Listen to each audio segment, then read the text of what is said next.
Sacré Andy! C'est le prince des farceurs! Le prince des farceurs! Sacré Andy! C'est le roi des attrapes! Le roi des attrapes! Tout le monde en ville, mes parents comme mes amis savent que je suis un farceur impénitent. À part la belle Laurie, je ne rêve que d'une chose dans la vie, passer à l'histoire pour mes talents. Oui, mais qu'est-ce qu'il fait, mais qu'est-ce qu'il fout? Sacré Andy! Je suis le prince des farceurs! Le prince des farceurs! Oui, mais qu'est-ce qu'il fait, mais qu'est-ce qu'il fout? Je suis le roi des attrapes! Et si les oiseaux et les écureuils peuvent se cacher dans les branches, je peux le faire aussi. Andy! Oh! Non! Reviens! Qui c'est le petit malin? Qui c'est le petit malin? Oust! Oust! Allez, oust! Maintenant, à qui le tour de devenir fou, hein, Andy? Ce sale perroquet est un oiseau de malheur. Tout a commencé par une petite farce bien innocente qui a fini par mal tourner. Et là, je me suis retrouvé dans un sale pétrin. Après tout, je ne pouvais pas prévoir qu'un gorille de 150 kilos sur une Harley trouverait le portefeuille. Je comptais que ce soit une vieille dame bien gentille. Je traversais tranquillement ce trou perdu qui vous sert de ville et j'ai trouvé votre portefeuille. Mon portefeuille? Ouais! Il était en plein milieu de la rue. Ce n'est pas mon portefeuille. Ah ouais? Eh ben, votre nom et votre adresse sont dedans, à côté de ce petit papier où il y a écrit que vous offrez une récompense de 20 $ si on vous le rapporte. Je ne suis pas au courant. Je vous l'ai dit, il n'est pas à moi. Est-ce que vous voulez me faire passer pour un idiot? Vous n'avez besoin de personne pour vous aider. Quoi? J'ai dit peut-être bien que la police peut vous aider. Écoutez, monsieur 9 à 5, on va régler ça entre hommes. Je veux juste mon petit billet. Je n'ai pas grand-chose sur moi. Vous voulez 1,15 $? Eh bien, désolé, je ne peux rien faire pour vous. Je ne partirai pas tant que t'auras pas craché mon vin. Mais je vous assure... Vas-y, crache! Ou tu t'en vas comme ça? Ne me faites pas de mal! Ne me faites pas de mal! Attendez, ma femme garde toujours un peu d'argent dans un bocal pour les bonnes œuvres.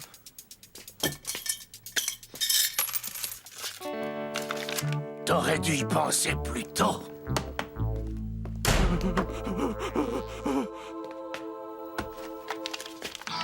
Andy! Tu pourrais faire un peu moins de bruit. J'essaie de faire une petite sieste. Toi, approche.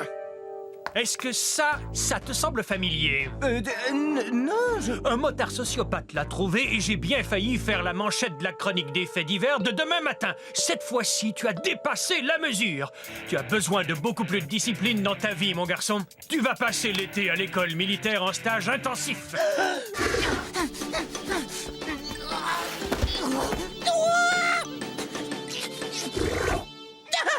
Non, papa, je t'en supplie à genoux. Je ne ferai plus jamais de farce, je te jure. Regarde ce qui s'est passé aujourd'hui pour toi, sinon ta punition sera encore plus terrible que tu crois. Ah, c'est possible. J'arrive pas à le croire. Une école militaire. Je veux faire des blagues, pas lancer des grenades. Il y a un bon côté. Les filles deviennent folles quand elles voient un gars en uniforme. Oui, les tireurs ennemis aussi. Oh, je voudrais que rien de tout ça ne soit jamais arrivé. Hé, c'est ça! À part nous, mon père et le motard, personne n'est au courant de la blague du portefeuille. Pourquoi est-ce que je sens que tu veux en venir quelque part? Il n'y a aucune preuve que ça s'est passé. Il ne me reste plus qu'à convaincre papa qu'il a imaginé ce qui est arrivé. Ah oui, je sens que ça va être facile. Ma bonne vieille collection d'accessoires que j'ai assemblée au fil des ans. Un classique, une nouveauté, un objet emprunté, une menotte bleutée et quelque chose qui attend juste la bonne occasion, comme ceci. Un vieux numéro de notre journal de Glinglinville. Et ça, oui, ces 3 choses devraient suffire. 3... Oui, c'est parce que je compte aussi sur toi, mon très fidèle acolyte. Tu as un rôle à jouer dans mon diabolique stratagème. Mouahaha. Mouahaha. Papa n'y verra que du feu. Après tout, personne ne vérifie la date de chaque page. Olive, un craquelin? Un craquelin, cervelle d'oiseau? À propos de cervelle d'oiseau, comment vas-tu? Ça pue! Nettoie cette cage! Tu avais promis à Martin que tu t'occuperais du perroquet pendant que lui et sa famille seraient en vacances à la campagne. Ça pue! Ça pue! Oui, je ferai ça tout à l'heure. Dis, papa, il s'est passé des choses intéressantes dans notre région ce week-end. À vrai dire, Andy, oui. La rivière Glinglin s'est mise à déborder à nouveau. Il paraît que les caves de plusieurs maisons ont été inondées. Mon patron habite ce quartier. C'est lundi matin, au travail. Allez gagner des sous, des espèces sonnantes, des gros billets. Mettez tout en banque. Foncez, monsieur Larkin.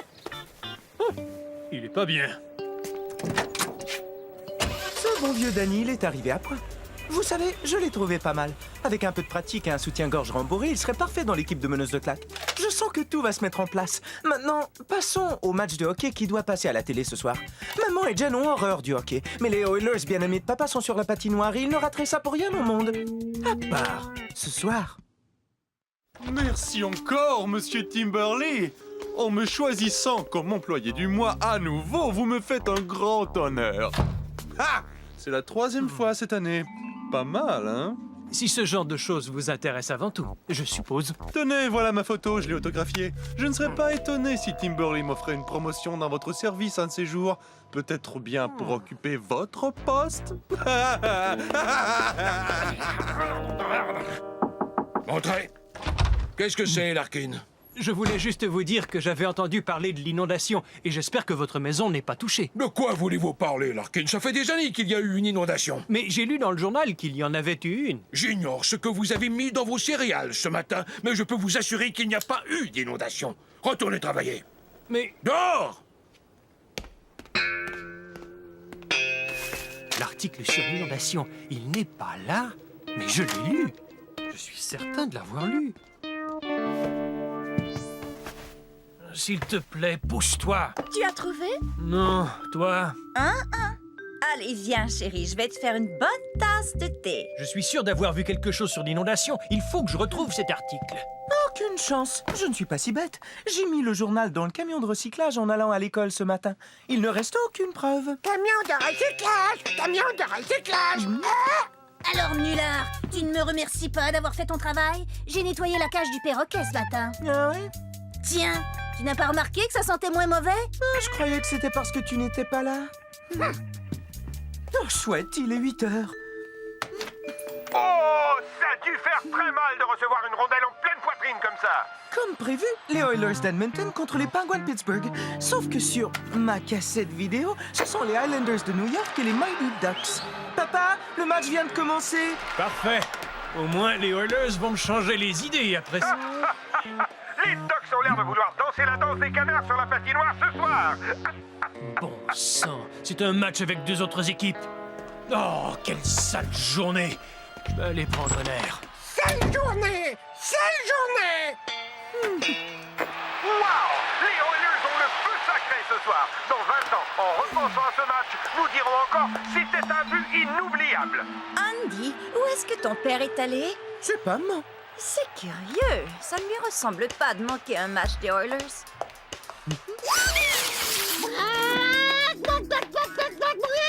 J'aime le poulet, c'est notre ami. Des oiseaux, c'est le plus fort. Mais je crois que je l'aime plus encore dans mon assiette bien rôtie. Protéger nos forêts pour que les castors aient assez de place pour aller faire leurs besoins? Pour qui est-ce que ces crétins de chevaliers verts se prennent? Si nous n'exploitions pas les ressources qu'offre la forêt, il n'y aurait pas de papier! Espèce de tripoteur d'arbres! Oui, qu'est-ce que c'est? Je suis vraiment navré d'empiéter sur votre précieux temps, monsieur Timberley, mais je voulais vous signaler que nous avons un problème à l'atelier. Quoi encore? C'est Larkin, monsieur. Il se dispute avec tous ses collègues. À quel sujet? Un match de hockey, monsieur. Il a eu recours à la violence. Il a essayé de rentrer un beignet à l'érable dans le nez de Gonzalez. Je suis navré de vous déranger, monsieur Timberley, mais je dois vous parler de quelque chose. Ben alors, qu'est-ce qui se passe, Larkin? Les employés disent que le match des Oilers est passé à la télé hier soir. Je crois que c'est une sorte de complot pour me rendre cinglé. Je peux vous dire que ça semble être particulièrement efficace. Les Oilers jouaient bien hier soir, Larkin. J'ai moi-même regardé le match. Mais c'est impossible. C'était les Highlanders contre les Ducks. Écoutez, Larkin, je viens d'apprendre que les Chevaliers Verts préparent une manifestation ici même samedi. Et je dois organiser la sécurité pour que ces fanatiques ne démolissent pas tout. La dernière chose dont j'ai besoin, c'est d'un employé qui a perdu la boule et qui s'acharne à vouloir faire entrer des beignets dans le nez de ses collègues. Je suis tout ce qu'il y a de plus d'accord, Monsieur Timberley. Vous vous conduisez très bizarrement ces derniers temps, Larkin. Il s'agit peut-être de stress. Je vous suggère de prendre quelques jours de congé. Mais, Monsieur Timberley, qui me remplacerait? Moi, si je peux me permettre, je suis très capable de faire le travail de Monsieur Larkin pendant son absence, Monsieur Timberley. Alors c'est officiel. Rentrez chez vous et reposez-vous, Larkin. Mais, Monsieur Timberley... Dehors! Mais comment ça, le match des Oilers passe à la télé hier soir? Que veux-tu que je te dise, papa? J'étais assis ici et je l'ai regardé. Le match passait bien à la télé, chérie. Je l'ai vu de mes yeux. C'est ridicule. Maintenant, tu vas me dire qu'il n'y avait pas d'article sur les inondations. À vrai dire, je n'ai pas lu le journal hier. C'est toi qui m'en as parlé. Oh, c'est que je perds la tête. Tout fonctionne selon notre plan. Hé, c'est Danny! Bonsoir tout le monde. Danny, j'ai quelque chose à te demander. Pourquoi te comportes-tu d'une façon aussi bizarre depuis 2 jours? Hein? J'ignore de quoi vous voulez parler, monsieur Larkin. Oh, je t'en prie, tu le sais très bien. Encore ce matin, tu étais à côté du garage en caleçon à cacter comme un poulet.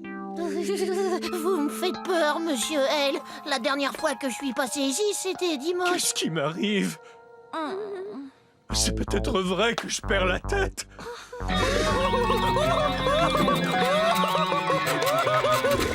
C'est bien possible que ce soit le stress. Tout a commencé après que ce motard ait essayé de me battre dimanche dernier. Tu ne m'as jamais parlé de cette histoire de motard. Oh, je voulais éviter que tu te fasses des soucis. J'ai même été obligé de lui donner le 20 $ qui était dans ton pot sur le comptoir pour m'en débarrasser. Mais Al, il ne manque pas un sou de l'argent que je gardais. C'est parce que je l'ai remplacé. Tout ça, c'est de la faute d'Andy. Lui et sa farce stupide du portefeuille. Andy, dis à ta mère pourquoi je te mets dans une école militaire durant les prochaines vacances. Papa, il n'y a jamais eu de farce du portefeuille, ni de motard. Et c'est la première fois que tu me parles d'école militaire. Oh, Allons-y, Jen. Peut-être que Monsieur Timberley a bien fait de te renvoyer quelques jours à la maison, chérie. Il faut te reposer. Tu verras que tout va s'arranger. Oui, papa. Ne fais rien que tu regretterais. mais ce motard est venu ici. Je n'aurais pas imaginé une chose pareille. Crache ces 20 $! Crache ces 20 $! Qu'est-ce que tu as dit? Qui c'est le petit malin? Qui c'est le petit malin? Oh, peut-être bien que Timberley a raison. J'ai dû travailler un peu trop. L'école militaire. Où est-ce que je suis allé chercher ça? L'addition, je vous prie. Comme il a beaucoup de temps libre, papa a décidé qu'il s'occuperait des repas. Qu'est-ce qu'il fait pour le petit déjeuner? Une omelette au foie et au chou de Bruxelles. Oui, d'accord, mais soyez patient. Il traverse une période difficile et il a grand besoin qu'on l'appuie. Dès que vous aurez fini de manger, je vous conduirai tous les deux à l'école. Tu crois que c'est bien nécessaire, papa? Après tout, on n'est plus des enfants, Jen et moi. Oui, je veux dire... Oui, merci, papa. C'est très gentil de nous conduire à l'école. Bonne journée, mes chéris. Au revoir. Au revoir. Je vous aime, les enfants. À ce soir. Ouais, papa. Au revoir. Regardez ces petits chéris que leur papou est obligé d'amener à l'école. Pourquoi est-ce que j'ai l'impression que cette farce va finir par mal tourner? Al, j'essaie de passer l'aspirateur. Tu ne devrais pas trouver quelque chose pour t'occuper.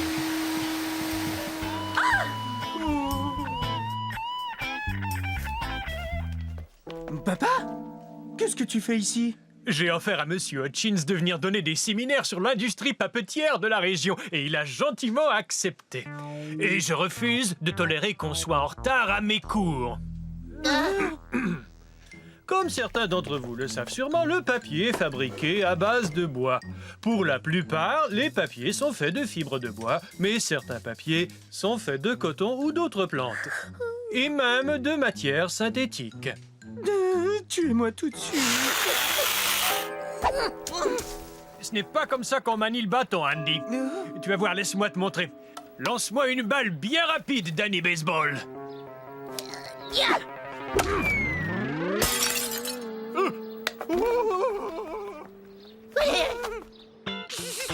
J'ai vraiment hâte de voir Rocky Junior se casser les ongles à essayer de ramasser ses pièces de 25 cents. Ça n'a rien de drôle, Andy. Ramasse-moi ça et ne fais plus de farce. Oh! Les arbres produisant du bois dur ont des fibres très courtes. Le papier fabriqué à partir de ces fibres est moins solide que celui qu'on fabrique à base de bois mou, car celui-ci a des fibres beaucoup plus longues. Non, ça y est, ça suffit. Même Laurie me déteste. Il faut que je me débarrasse de mon père. Quelle chance! L'école a fermé à cause de l'épidémie de rougeole. En faisant fermer l'école, je me débarrassais de mon père. Je préférais passer 1 heure à peindre des taches sur Anthony et Bobby qu'un après-midi entier à découvrir les 60 choses fascinantes que l'on peut faire avec un essuie-tout. Et j'ai entendu dire que ce film a un fantastique retournement à la fin. J'ai fini par vous retrouver. Il est génial, ce film. Vous ne devinerez jamais la fin. La chanteuse qui donnait un spectacle au saloon était en réalité le shérif qui s'était déguisé.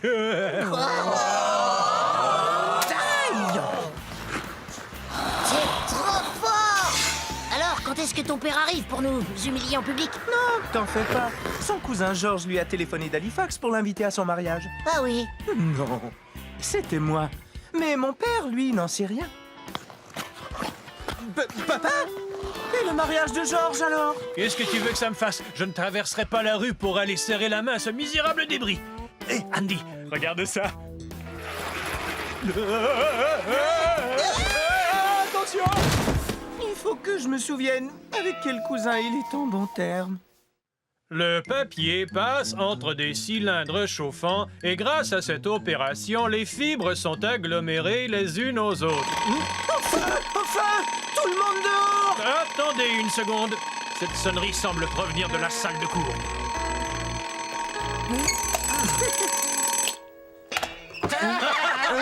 Le filigrane est un dessin imprimé dans la pâte du papier par un ensemble de fils entrelacés sur le châssis.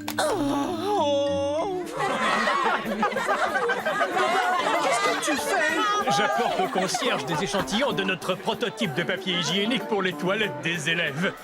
Oh, qu'est-ce que c'est que tout ça? Il se trouve que je suis membre des Chevaliers Verts et je m'occupe de l'organisation de la manifestation pour la protection de nos forêts de samedi. C'est pour cette raison que mon patron est de si mauvaise humeur. Tenez, sans les forêts, il n'y aurait pas de ce genre de papier. Qu'est-ce que vous feriez une fois aux toilettes, sale hypocrite? Vous savez ce que c'est qu'un bidet? Allez, viens, papa. Viens, partons. Merci d'être venu, Laurie. Je voulais te présenter mes excuses à propos de mon père. Il a été pénible durant ces derniers jours, mais... je savais pas que c'était aussi génial de présenter des excuses. Salut, vous deux. Je peux m'asseoir avec vous? Laurie!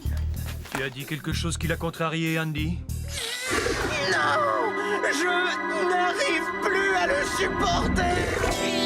C'est décidé. Je n'ai encore jamais fait ça, mais je vais avouer tout ce que j'ai fait à mon père. Il faut qu'il retourne au travail. Je préfère encore passer l'été à l'école militaire plutôt que d'être soumis plus longtemps à tout ça. Papa, j'ai quelque chose à te... Andy, les derniers jours ont été très difficiles puisque je ne pouvais plus aller à l'usine. Et je viens d'apprendre que Vole fait de l'excellent travail en me remplaçant durant mon absence. À ce train-là, je n'y retournerai jamais. Vole? Oui, Vole. Cette espèce de sale rongeur sournois. Je veux en savoir plus au sujet de ce Vole, papa. Qu'est-ce que tu fabriques là, mon garçon? Je veux mesurer la circonférence. C'est pour une étude sur la vitesse de la pousse des arbres à l'école. Pourriez-vous me donner un petit coup de main?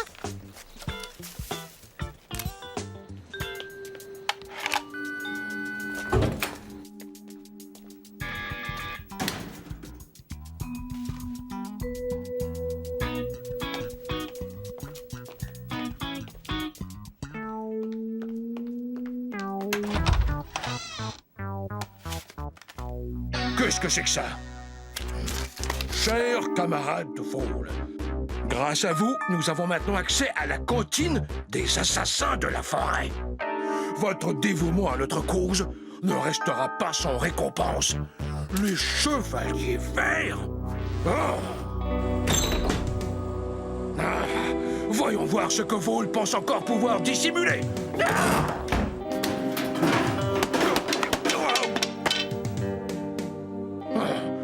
Un tripoteur d'arbres. Oui, monsieur Timberley. Tout de suite, monsieur Timberley. Merci beaucoup. Vous ne devinerez jamais. Timberley veut que je reprenne le travail immédiatement. Et il paraît que Vole a été mis à pied. Oh, je n'ai pas le temps de manger. Mais servez-vous et dégustez. Allez, à ce soir.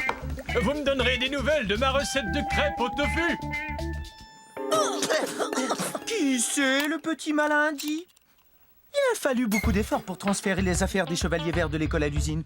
Et pour truquer la photo de la manifestation. Mais ça valait la peine pour que papa cesse de traîner dans nos pattes 24 heures sur 24. Andy, écoute ça.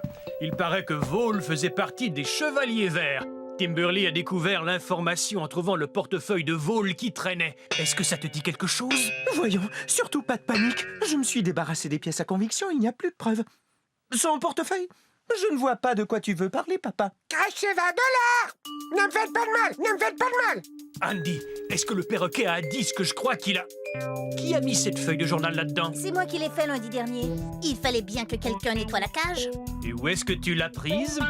Dans le journal du matin. Pourquoi? La rivière Glinglin s'est mise à déborder. Plusieurs caves inondées. Oh non, Jen a dû prendre cette section avant que je jette le reste dans le camion de recyclage.